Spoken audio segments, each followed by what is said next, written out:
बिस्मिल्लाहिर्रहमानिर्रहीम अल्हम्दुलिल्लाहि रब्बिल आलमीन अस्सलातु वस्सलामु अला रसूलिहिल अमीन अम्मा बाद। मेरे मोहतरम हाजी बहनों और भाइयों, मुझे उम्मीद है कि आपने अब तक मेरी काफ़ी सारी उम्रे और हज की रिकॉर्डिंग्स देख ली होंगी। तफसील से मैंने काफ़ी सारे हिकमतें और नसीहतें और वसीयतें आपको की हैं। उम्मीद है कि आपको इंशाल्लाह उनसे फ़ायदा होगा, आप उनसे मुस्तफ़ीद होंगे और या होंगी, उम्मीद करता हूँ। अब मैंने आपको हज का बुनियादी तरीक़ा समझाने का वादा किया, तो वो कुछ लोगों ने कहा भी। अब उसमें हमने इसको 2 स्टेप्स में तकसीम कर दिया, 2 वीडियोस बना दी। पहली वीडियो आप देख लें, उसमें है उम्रे का तरीक़ा। क्यों हिंदुस्तान, पाकिस्तान, बल्कि जितने भी आफाकी लोग हैं ना, जो लोग आफाक के रहने वाले, वो आफाकी कौन है? जो मीक़ात से बाहर रहते हैं, वो ज़्यादातर हज तमत्तो करते हैं, जिसमें वो जल्दी आ जाते हैं। 15 दिन पहले, 20 दिन पहले, महीना पहले, कुछ 5 दिन पहले भी चले जाते हैं। पहले वो करते हैं उम्रा, एहराम उतारते हैं, चाहे वो 1 दिन हो 2 दिन हो, फिर उसके बाद हज शुरू होता है। अब हज कब से शुरू होता है? हज के जो मनासिक हैं बुनियादी, वो ये सुन लें आप। इसमें मैं अब तरीक़ा इंशाल्लाह मुख्तसर आपको बताऊंगा। बुनियादी मनासिक क्या हैं? नंबर 1, यौम तरविया, 8 ज़िलहिज्जा को मिना जाना। ये फ़र्ज़ नहीं है, रसूलुल्लाह सल्लल्लाहु अलैहि वसल्लम की सुन्नत है। अगर कोई कर ले तो बहुत अच्छी बात है। ये ज़्यादातर हाजी अल्हम्दुलिल्लाह उम्मत के करते हैं। वो 5 नमाज़ें मिना में पढ़ते हैं। अगर किसी की रह जाएँ, कोई बीमारी तकलीफ़ की वजह से किसी अस्पताल में चला गया, कोई परेशानी की बात नहीं, आपका हज इंशाल्लाह अभी भी हो सकता है, परेशान ना होइएगा। ये 8 को आपने एहराम बांधना है। एहराम आप अपनी रिहाइश गाह से बांध लें, तनईम पे मस्जिद आयशा से जाके बांधें, जैसे आपका ग्रुप लीडर आपको कहे वैसे ही कर लें। इसमें मैं इंटरफियर नहीं करूँगा, मेरे मुताबिक आप अपनी रिहाइश गाह से भी बांध लें तो वो दुरुस्त है। हाँ, कुछ लोग क्या करते हैं, एहराम बांध के मस्जिद हराम जाते हैं, वहाँ से तलबिया शुरू करते हैं। नहीं, ये नहीं करना। इसमें आप ग्रुप लीडर को ना ही फॉलो करें तो बेहतर है। और ग्रुप लीडर भी वहाँ फोर्स नहीं करते, वो सबको कह देते हैं कि भाई जिसको हिम्मत है हरम जाने की वो आ जाए। कुछ कहते हैं कि यार हम एक अच्छा अमल कर रहे हैं कि हम हरम शरीफ हाजिर हों, वैसे भी नमाज के लिए तो जाना ही है, तो चलो अल्लाह के आगे कोई दुआ करेंगे कि आप बारी ताला हमारा हज आसान करना। इसमें कोई हर्ज नहीं, लेकिन आप इसको हज का रुकन ना समझिए कि आपने हरम हाजिर होना ही होना है। भाई वहाँ पिकनिक मनाने थोड़ी गए हैं, होटलिंग करने थोड़ी गए हैं, जाएँ हरम, ज़्यादा अच्छी बात है। जो बीमार है, मरीज़ है, वो अपने आप को मुश्किल में ना डाले, क्योंकि ये कोई रुकन नहीं था। अब ये समझ लिया आपने बात। तो 8 ज़िलहिज्जा जो है ना, इसे कहते हैं यौमुत तरविया। ये दिन रसूलुल्लाह सल्लल्लाहु अलैहि वसल्लम और आपके असहाब इस दिन खैमों में वहाँ पहुँच जाते थे, मिना बस्ती में क़याम करते थे। समझे अरफा की तैयारी हो रही। इस दिन सवाए आपकी 5 नमाज़ों के, ज़िक्र अस्कार के, तलबिया के और कोई ख़ास अमल नहीं है। अब नोट करें आप, इसमें थोड़ी सी मैं हिकमत भी आपको बता दूँ। मैं ऐसा करूँगा, हिकमतें आपको तफसीलन बाद में बताऊँगा। इसकी हिकमत यही है कि आप समझें, अब हरम से बाहर निकल गए, बादशाह के दरबार से बाहर चले गए, आपको बाहर भेजा, आप वहाँ दरबार के बाहर खड़े हैं, दरवाज़ों के बाहर खड़े हैं, आप मिन्नतें कर रहे हैं, गिड़गिड़ा रहे हैं, माफ़ियाँ मांग रहे हैं। जब आपको माफ़ी हो जाएगी, आप हज मुकम्मल करने, तवाफ़ करने हाजिर होंगे। ये एक मुख्तसर मैं आपको बता रहा हूँ। तो ये समझे, अब आप हरम की जो है ना, बाउंड्रीज़ ऑफ हरम, द होली टेरिटोरी जिसे कहते हैं हरम, आप समझ रहे हैं, हुर्मत वाला एरिया, वो है जी पूरा वो बाउंड्री, 4-5 माइल रेडियस का इलाका। आप उससे बाहर है मिना मुज़दलिफ़ा, अरफ़ा, ये याद रखिएगा। तो यौम तरविया बहरहाल आपका दिन है रिलैक्स करने का, इबादत करने का, चुगलियों से बचने का, एहराम की पाबंदियों का ख्याल रखने का। बस इसमें मुख्तसर ये समझे, आप कल जो आपकी अगले दिन तौबा होनी है ना, आप उसकी तैयारियां कर रहे हैं। यहीं से आपका पता चल जाएगा कि क्या आप हज से और ज़्यादा चुगलखोर बन के आएंगे, और ज़्यादा गुनहगार बन के आएंगे, या सच्ची तौबा करके आएंगे। ये इस दिन की हैं फजीलतें। 8 हो गई। अगला दिन है जी 9 ज़िलहिज्जा। ये 4-5 दिन ही है असल हज, जो जिसे हज इफ़राद भी कहते हैं। अगर अकेला कोई करे, यहाँ से भी कोई शुरू कर सकता है अपना हज। अब है जी अल-हज्जु अरफा, 9 ज़िलहिज्जा का अमल। ये दिन मैदान अरफात में अल्लाह के आगे हाज़िरी है। ये वो दिन है जिस दिन अल्लाह फ़ख्र करता है फ़रिश्तों के सामने, पूछता है उनसे कि ये क्या मांगते हैं। तो फ़रिश्ते कहते हैं या अल्लाह ये तेरी माफ़ी मांगते हैं, तेरी मग़फ़िरत मांगते हैं। तो अल्लाह कहता है तो गवाह हो जाओ, मैं इन सबको माफ़ करता हूँ। ये दिन जो है, इसका आप हदीस में देखेंगे, मुतालिया करेंगे तो आपका दिल बाग बाग हो जाएगा कि क्या खूबसूरत दिन है, और इस दिन को अल्लाह ताला ने कितना बड़ा दिन कहा। इस दिन तो जो गैर हाजी है उसके भी गुनाह माफ़ हो जाएंगे अगर उसने उस दिन रोज़ा रखा। सोचें आप, कितनी बड़ी बात है। हाजी रोज़ा रखे या ना रखे, मसले मसाइल की चूँकि बात हो रही है, इसको हराम नहीं कहना चाहिए, इसकी इजाज़त है, क्योंकि हमारे असलाफ़ में, सहाबियात में, ताबईन में कुछ लोगों ने ये रोज़ा रखा। अल्लाह के नबी अलैहिस्सलाम ने ये रोज़ा नहीं रखा, क्योंकि आप उम्मत के लिए आसानी फरमा रहे थे। बस ये बात याद रखिएगा। तो कोई रखना चाहे, हिम्मत है, ख़ैमे में ही सारा दिन रहना है फ़र्ज़ करें, तो रोज़ा रख सकते हैं, क्योंकि वहाँ आपके ग्रुप में अगर खाने पीने का इंतज़ाम है तो रख सकते हैं।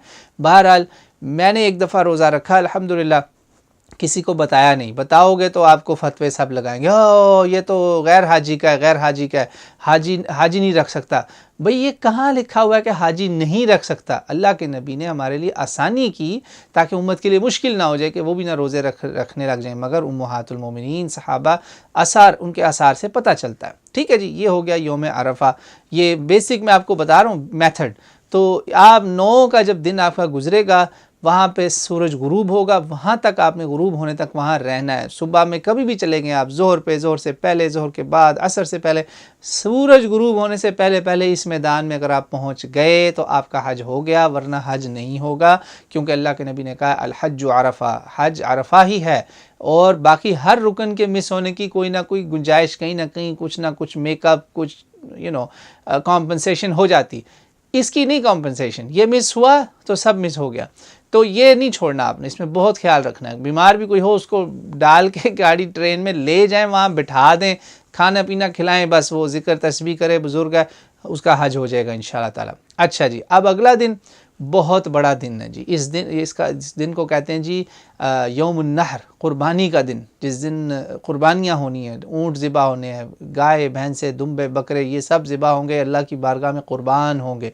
क़ुरबानी का दिन है, यौमुल हज, यौम हज अकबर है, बड़ा दिन हज का। ठीक है जी, ये दिन जो है, आप इस दिन के बड़े काम हैं, ये इस दिन के बड़े काम ये हैं कि इस दिन आपने सबसे पहले तो जुमरा अक़बा, जिसको लोगों ने बुज़ुर्ग शैतान मशहूर कर दिया है, बुज़ुर्ग शैतान नहीं है वो, जमरा अक़बा है, बस वहाँ एक निशानी है, अल्लाह का हुक्म है, अल्लाह के रसूल की सुन्नत है, हम वहाँ 7 कंकरियाँ मारेंगे, वहाँ कोई तस्बीह ज़िक्र और नहीं करने। ठीक है, हाँ, आप जाते हुए दुआ अगर आपने मांग ली कि अल्लाह हमारे लिए आसान करना, हजूम थले आके ना मर जाएं, अगर मर जाएं तो हमें शहीदों में शामिल करना, इस तरह की आप दुआ चले अपने लिए मांगें, तलबिया आपका चलता रहेगा। ठीक है जी, यौम अरफा पे भी तलबिया आपका जारी था, यौम तरबिया पे भी तलबिया जारी था, लब्बैक आपने नहीं छोड़ना, वो चलता रहेगा, चलता रहेगा। यौम अरफा से एक और जिक्र शुरू हो जाएगा, वो जो हमारी ईद की मशहूर तकबीरें वो चलती रहेंगी, यौम अरफा से वो और तलबिया मिक्स दोनों चलेंगे। सहाबा के अमल से हमारे पास बिल्कुल सही दलीलों से साबित है।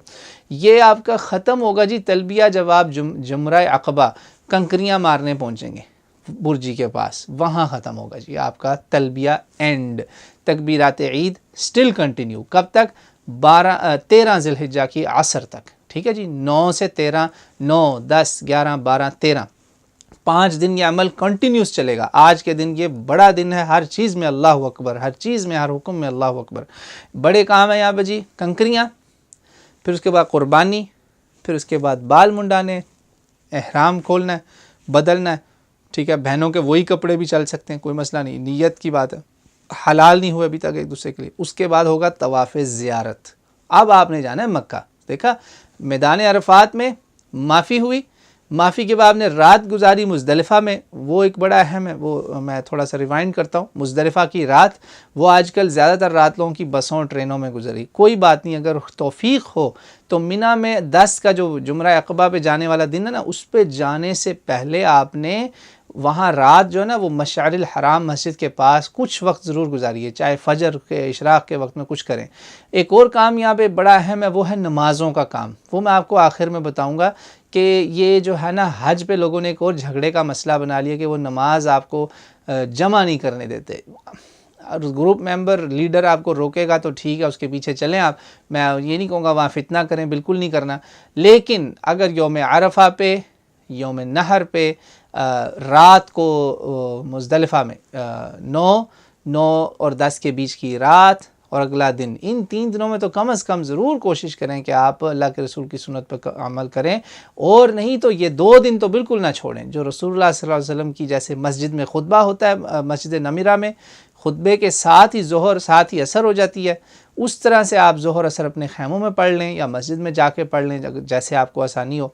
वो, और फिर रात को मुज़दलिफ़ा पहुँचने पे मगरिब अगर और इशा दोनों जमात के साथ हो जाएं, मिल के आपस में साथी करें, इकट्ठी करें, जमा नमाज़ें, बहुत अच्छी बात है। इसके अंदर ना झगड़ा नहीं करना चाहिए। अल्हम्दुलिल्लाह यौम अरफा वाले दिन लोग रोकते हैं आपको, क्योंकि आप कहते हैं जी आपने मस्जिद में इमाम साहब के पीछे नमाज नहीं पढ़ी लिहाजा आप जमा नहीं करेंगे। लेकिन मुज़दलिफ़ा की रात कोई नहीं रोकता, सारे कहते हैं कर लो, अल्हम्दुलिल्लाह शुक्र है कहीं तो हम इकट्ठे हुए।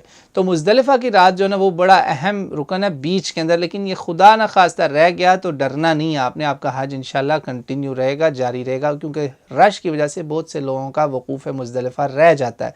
कुछ लोग बसों में गुजार देते हैं, कोई बात नहीं, आप बसों में भी हैं तो आप समझें उस वादी के अंदर तो है ना, वो छोटी सी वादी है 2 किलोमीटर तकरीबन, बफर जोन कह लें, वो इन बिटवीन अरफा एंड मिना। तो मिना में जब आप बड़े दिन पे पहुँचे, मैं वहाँ वापस आता हूँ, तो आपने कंकरियाँ मारी, कंकरियाँ मारने के बाद अब आपने बाल मुंडाए, ठीक है, वो उस्तरे वगैरह या सेफ्टियाँ ले जाएं साथ। भाई एहराम में भी एक दूसरे के बाल मुंडा सकते हैं, नाइयों के पास जाने की ज़रूरत नहीं है। डिजीज़ और इन्फेक्शंस का बहुत ख़तरा है, बस वज़ू की जगह जो टूटियाँ लगी होती हैं नल के, वहाँ कहीं बैठें और एक दूसरे के बाल मूंड दें, शैम्पू वगैरह लगा के या जो भी आपके पास साबुन है वो इस्तेमाल करके तो बाल टिंड करा लें। एक दूसरे से कर सकते हैं, कोई मसला नहीं। ये नहीं है कि हराम में जो है वो आपकी टिंड नहीं कर सकता, उसके लिए हराम है, ऐसा नहीं। इस तरह करके अपनी ज़िंदगी आसान करें। बहनों के अपना महरम जो उसका होता है वो, या बहन खुद एक पोर के बराबर बस बाल काटे, इतने से बस, इतने बस ख़त्म हो गया। ये हो गया जी। अब आपने हराम बदल लिया, नहा भी लें, कोई मसला नहीं। आपके पास अब अगला बड़ा अमल है जी कुर्बानी और तवाफ़ ज़ियारत। कुर्बानी जो है ना वो आप गवर्नमेंट से करवा रहे हैं, ज़्यादातर वैसे ही करवाएंगे, ख़ुद कराने के झंझट में ना पड़ें, आपके लिए बड़ा मुश्किल हो जाएगा। जो करना चाहे वो कर ले, बहरहाल गवर्नमेंट करती है, गरीब मुल्कों में खाना भेजती है, बिल्कुल गोश्त पहुंचता है आपका, वो आप करें। बल्कि और भी कोई अपने मुल्कों से आपको कहना यार मेरी भी कुर्बानी दे देना, ये लो मेरा 400 रियाल 500 रियाल, वो जमा कराएँ और उसमें पूरी ईमानदारी से जमा कराएँ, पैसे ना उस पर कोई कमाने की कोशिश करें, ठीक है जी। ये करके आप तो आप ना अल्लाह का नाम लें। अब आपने अगला काम करना है तवाफ़ ज़ियारत। वो ये तवाफ़ क्या है जी, ये भी हज का रुकन है, बहुत बड़ा रुकन है। इसके बगैर मियाँ बीवी एक दूसरे के लिए हलाल भी नहीं होते, मगर इससे बड़ा इसका मकसद ये है कि अब आपने समझे तौबा कर ली है, आप सारा दिन अल्लाह के आगे गिड़गिड़ाए, माफ़ियाँ मांगी, यौम अरफा था, उसके बाद रात को भी आप अल्लाह के करीब हुए, मुज़दलिफ़ा इज़दलिफ़ना है ना, करीब आना, अल्लाह का क़ुर्ब हुआ, आपको माफ़ियाँ मांगी, आपने मज़ीद उसके करीब हुए, उसका शुक्र किया कि आपसे यौम अरफा मुकम्मल हुआ। अगले दिन उसके हुक्म की इताअत की, अल्लाह अकबर किया, और जज्बा में आया कि जिस तरह आज मैं इसको कंकरियाँ मार रहा हूँ, इस तरह मैं बुराई को भी कंकरियाँ मार के अपने से दफ़ा करूँगा, दूर करूँगा। आप इन इरादों के साथ अब साफ पाक हो के, बिल्कुल नहा धो के, अंदर बाहर दोनों, अंदर ज़ाहिर बातिन दोनों पाक हो के रब के घर अब जाना है आपने। ये वो तवाफ़ है जिसको समझें आपके तौबा का, आपकी कबूलियत के बाद का तवाफ़ है, अल्लाह के शुक्र का तवाफ़ है, बहुत बड़ा ये तवाफ़ है, तवाफ़ ज़ियारा। अब आप अल्लाह के घर की ज़ियारत करने, उसके घर के आगे दीवानावार झूमने आए हैं, बिल्कुल ऐसे जैसे कि मैं आप रब तेरा बंदा बन गया, बंदे का पुत्र, जैसे कहते हैं इंसान बन के आया हूँ मैं। पहले हैवान था, गुनहगार था, बदकार था, बल्कि हैवानों जानवरों से भी बुरा था। अब मैं इंशाअल्लाह वादा करता हूँ कि अब मैं ऐसा कुछ नहीं करूँगा। ये है जी तवाफ़ ज़ियारत। इसके लिए लोग बड़े मर जाते हैं, कंकरियाँ मारते भी लोग मरते हैं, इसमें भी मरते हैं। क्यों? जल्दी डाली होती है मौलवी हज़रात ने भी और लोगों ने भी, ओह फटाफट करो, जल्दी निकलो, जल्दी निकलो, जल्दी निकलो। जल्दी में ना पड़ें, तसल्ली रखें।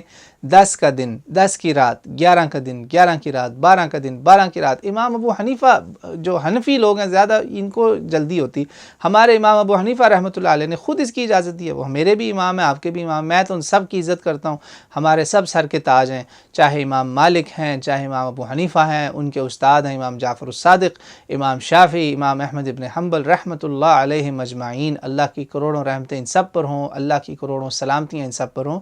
दीन के ये खादिम हैं, ठीक है ना। इनकी कोई बात अगर अल्लाह के रसूल से टकराती थी ना, तो वो खुद ही कह देते थे कि हमारी बात छोड़ो, अल्लाह के नबी की बात के पीछे चलो, ठीक है। तो वो तो खुद ही आपको कह रहे हैं, आपके पास छूट है। अब मौलवी हज़रात ने वो उन्हीं के आधे अक़वाल इधर के पकड़े होते हैं, आधे इस शागिर्द के पकड़े होते हैं और अपना उल्लू चलाया होता है। तो आप बहरहाल तसल्ली रखें, मियाँ बीवी 2-3 लोग भी अगर जाना चाहें, रात को जब सब सो रहे हों उस वक्त चले जाएँ, या सुबह 11 की तारीख को लोग सो रहे होते हैं, फजर पढ़ के उस टाइम चले जाएँ। यकीन माने आप बड़े सुकून से ये तवाफ़ करेंगे। इस तवाफ़ में भी उसी तरह तवाफ़ करना है जैसे आप उम्रे का तवाफ़ करते हैं, लेकिन कंधा नंगा नहीं करना, क्योंकि अब तो आपने रेगुलर कपड़े पहने हुए हैं, और आपने रमल भी नहीं करनी, वो जो माचो वॉक है जिसका मैंने एक्सप्लेनेशन की पहले, वो कोई काम ऐसा नहीं करना, ये सीधा तवाफ़ है। और इस तवाफ़ के साथ सही भी लाजमी है, भूलिएगा नहीं। और तवाफ़ और सही के बीच में 2 रकात नफ़ल, 2 रकात नफ़ल के बगैर तवाफ़ मुकम्मल नहीं है। बहुत सारे लोग तवाफ़ करके नफ़ल पढ़ना भूल जाते हैं, जब याद आए तो फ़ौरन पढ़ लें, छोड़ना नहीं है नफ़ल, ठीक है जी। ये करके आप सही करेंगे, वही सफ़ा मरवा के बीच जो मैंने उसका तरीक़ा पहले उम्रे के तरीक़े में समझा दिया, कोई उसमें मुश्किल की परेशानी की बात नहीं। आप उसी तरह तवाफ़ और सही करेंगे, ये मुकम्मल हो गया जी। अब आप वापस आ जाएं। 11 तारीख़ है तो 11 के दिन पूरा दिन आपके पास है, दोपहर को शाम को ज़्यादा मक्का में स्टे नहीं करना कि अब वहाँ बैठ के अब खाने खा लिए, चलो जी होटल में जाके मैं पूरा दिन यहाँ सोता हूँ और रात को मैं ज़रा मूवी वगैरह देख के फिर जाऊंगा, ये काम नहीं करना। आप वहाँ टूरिज़म या पिकनिक करने नहीं गए, हाँ आप आधा घंटा रुकें, खाना वाना खाएं, तसल्ली करें, दोपहर को चले जाएं, ज़ोहर पढ़ के चले जाएं। कुछ लोग करते हैं जी जुम्मा है तो मैं जुम्मा पढ़ने हरम जाऊंगा, ये कोई पाबंदी आप पे नहीं है, आप हाजी हैं, आप मुसाफिर हैं, आप पे जुम्मा माफ़ है, आपको ज़रूरी नहीं है, ये रसूलुल्लाह सल्लल्लाहु अलैहि वसल्लम के तरीक़े में भी नहीं था। इस तरह आप 11 को अब वापस ही आ जाएँ तो अच्छा है, 11 की रात तक भी पहुँचे। लेकिन हर दिन जो आपका मिना में गुजरेगा, जो 11 हैं, 12 हैं, 13 हैं, तीनों दिन आपने कंकरियाँ ज़रूर मारनी है वो बुर्जियों के ऊपर, तीनों वो कंकरियाँ आपने, मुझे उम्मीद है कि पहले से कहीं से भी इकट्ठी की होंगी, ना भी मिलें आप मिना से ले लें, कहीं से भी कंकरियाँ इकट्ठी हो सकती हैं, कोई पाबंदी नहीं कि वो लाजमी आपने अरफात या मुज़दलिफ़ा से वो कंकरियाँ उठानी। बेहतरीन जगह वही है, वहाँ डेजर्ट है, आराम से कंकरियाँ मिल जाती हैं, पत्थर ईंटें नहीं उठानी, वो कंकरियाँ आप कभी भी इकट्ठे कर लें हज शुरू होने से पहले, बहुत सारे लोग करते हैं, भूलिएगा नहीं उसको, तो वो ज़्यादा सारी कर लीजिएगा 100 के करीब, ताकि आपके पास एक्स्ट्रा रहें।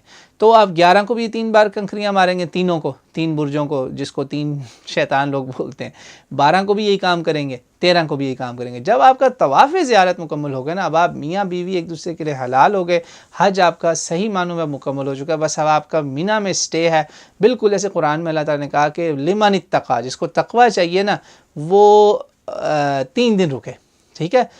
जिसको जल्दी है, अगर तुम्हें जल्दी है कोई बात नहीं, तुम 2 दिन में भी जा सकते हो। फ़मन तअज्जल फ़ी यौमैन फ़ला इस्मा अलैहि, कोई गुनाह नहीं।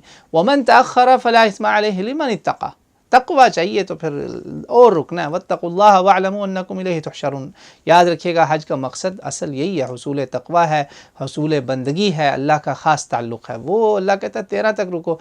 बड़े बड़े लीडर हाजी साहिबान आपको वहाँ जल्दी डालेंगे, आपकी मर्ज़ी है, आप उनसे रिक्वेस्ट भी कर सकते हैं, यार मैं 13 को आना चाहता हूँ या आना चाहती हूँ, तो कोई मसला नहीं। 13 को आसान तरीका ये है कि आप कंकरियाँ मारें। मैं आपको थोड़ा सा लॉजिस्टिक आखिर में बता देता हूँ। कंकरियाँ मार के ना वहीं आगे बसें जा रही होती हैं, वहीं से आप अपना सामान छोटा मोटा, ज़्यादा नहीं, मिना मुख्तसर सामान लेके जाइएगा अरफात और मिना और मुज़दलिफ़ा के लिए। ये जितने आप ज़्यादा सामान उठाएंगे उतना फंसेंगे।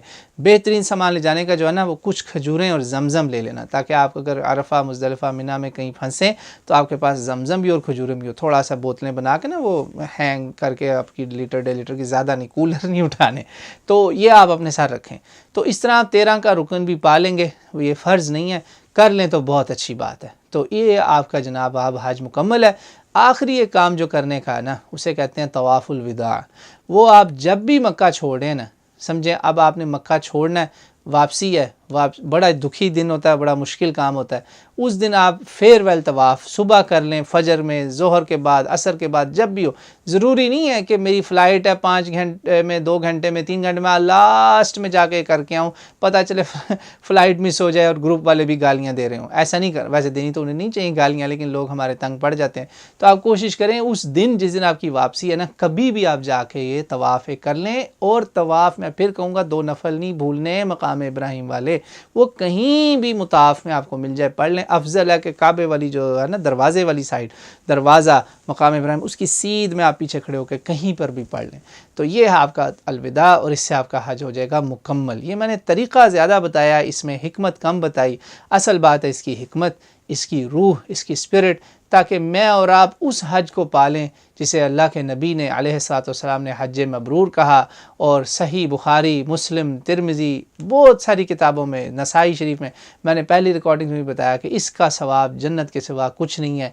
इससे आपके गुनाह दूर हो जाएंगे दुनिया में, और आपका फ़क़र, गरीबी दूर होगी। जी हाँ, बरकतें आएंगी घरों में और हमारे अमवाल में, हमारी ज़िंदगी में इंशाअल्लाह ताला। अल्लाह ताला से ख़ास दुआ है कि अल्लाह ताला मुझे और आपको हज मबरूर नसीब करे। आपके मेरे हम तमाम बहनों भाइयों के हज को कबूल फरमाए। मेरी आपसे ख़ास दुआ है कि इस हज में मैदान अरफ़ात में इस दिन को मामूली ना लीजिएगा। इस पर मैं अलहदा से तफसीली रिकॉर्डिंग्स करवाऊँगा इंशाअल्लाह, आपको थोड़ा और बताऊँगा योम अरफ़ा के बारे में, क्योंकि ये हज का दिन है, असल हज ही यही है। आपने इस दिन पूरी उम्मत मुस्लिमा के लिए दुआ मांगनी है कि अल्लाह इस उम्मत को मझधार से निकाल ले, इस उम्मत को नेक और साले हुक्मरान नसीब फरमा, खुलफाए राशिदीन के तरीक़े पर चलने वाले, रसूलुल्लाह की सुन्नत को ज़िंदा करने वाले, अल्लाह और उसके रसूल का हुक्म ज़मीन पर चलाने वाले ऐसे लोग हमें नसीब फरमा। चोर, उचक्के, बदमाश, डाकू, लुटेरे, मुनाफिक हुक्मरानों से हमें निजात नसीब फरमा। ये दुआ ना भूलिएगा, इस वक्त इस उम्मत को बहुत ज़रूरत है इस दुआ की। और फहाशी, बेहयाई, बदकारी जो इस उम्मत में फैलाई जा रही है, सोचे समझे मंसूबे के तहत दुआ कीजिएगा कि अल्लाह हमें इसके ख़िलाफ़ सीना सपर होने की, स्टैंड लेने की तौफ़ीक़ अता फ़रमाए और हमें, हमारे औलादों को, हमारे घरों को फहाशी, बेहयाई, बदकारियों के फ़ितने से महफूज रखे। शैतान को हम पे कभी भी गालिब ना आने दे। वल्लाहु आलम।